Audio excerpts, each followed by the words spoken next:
సంక్రాంతి పండుగ 3 రోజులు గోదావరి జిల్లాలో కోడి పందాలదే రాజ్యం. కనుమ చివరి రోజు కావడంతో బరుల దగ్గర మరింత రద్దీ పెరిగింది.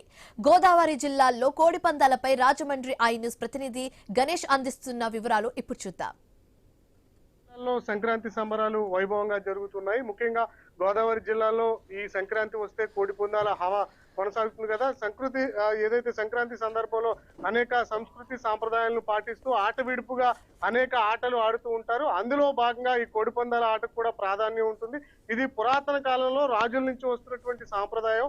ఆచారాలను కొనసాగిస్తూ చాలా మంది ఇక్కడ కోడి పందాల ఆటలు గోదావరి జిల్లాలో కనిపిస్తుంటాయి. ముఖ్యంగా గోదావరి జిల్లాలో ఈ కోడి పందాల ఆట విషయానికి వస్తే భీమవరం, అదేవిధంగా రాజోలు, అమలాపురం ఈ పరిసర ప్రాంతాల్లో ఎక్కువగా కనిపిస్తుంటాయి.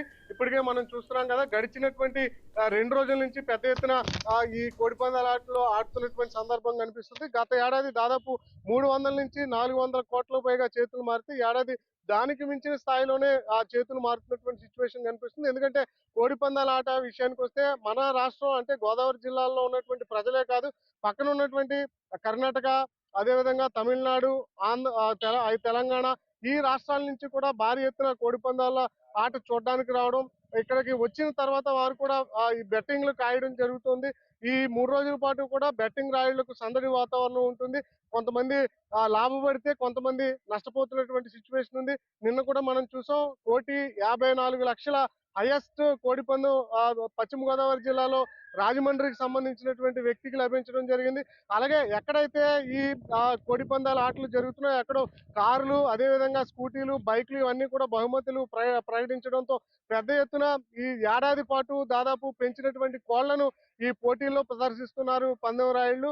ఇదే విధంగా ఇవాళ కనుమ రోజు 3వ రోజు కావడంతో తమ యొక్క అదృష్టాన్ని పరీక్షించుకునేందుకు తాము పెంచినటువంటి కోళ్ల బరుల వద్ద బారులు తీరుతున్నారు పందెం రాయుళ్లు. ఇప్పటికే 3వ రోజు చివరి దశకు చేరుకోవడంతో పెద్ద ఎత్తున ఆంధ్రప్రదేశ్ వ్యాప్తంగా కోడి పందాల్లో బెట్టింగ్లు జోరుగా జరుగుతున్నాయి.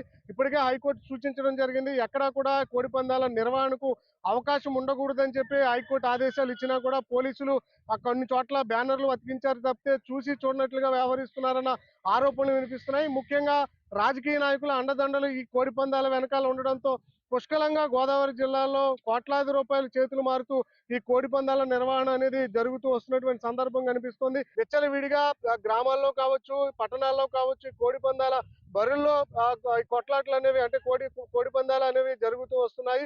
సాంప్రదాయంగా వస్తున్నటువంటి ఈ ఆటలను కొనసాగిస్తున్నారు గోదావరి జిల్లా వాసులు. ఇప్పటికే కనుమ రోజు 3వ రోజు కావడంతో సంక్రాంతి సంబరాల్లో ముఖ్యంగా గోదావరి జిల్లా వాసులు సెలబ్రేట్ చేసుకుంటున్నారు. అయితే ఈ రోజు చివరి రోజు కావడంతో ఉత్సవాల ముగింపు అయితే ఉంటుంది. ఎక్కడ ఇతర రాష్ట్రాల నుంచి వచ్చినటువంటి ప్రజలంతా కూడా తిరిగి పయనం అవుతున్నటువంటి సందర్భంలో తిరిగి మళ్ళీ సాయంత్రం రోడ్లన్నీ కూడా వాహనాలతో రద్దీగా మారబోతున్నాయి. మనం చూసాం, సంక్రాంతికి 3 రోజుల ముందే చేరుకున్నటువంటి ప్రజలతో మొత్తం హైదరాబాద్ నుంచి వచ్చేటువంటి చెన్నై, అదేవిధంగా కర్ణాటక నుంచి వచ్చేటువంటి రహదారులన్నీ కూడా వాహనాలతో, అటు ప్రైవేట్ ట్రావెల్స్ కావచ్చు, ఆర్టీసీ కావచ్చు, కార్లు కావచ్చు, అన్ని కూడా వాహనాలతో టోల్ గేట్లు అన్ని కూడా రద్దీగా మారాయి. ఇప్పుడు మళ్ళీ తిరిగి వెళ్తున్నటువంటి తరుణంలో రద్దీగా మారేటువంటి అవకాశం కనిపిస్తుంది. ఇప్పటికే కోనసీమ జిల్లాలో ఇవాళ ప్రబల తీర్థం కూడా వైభవంగా జరుగుతుంది.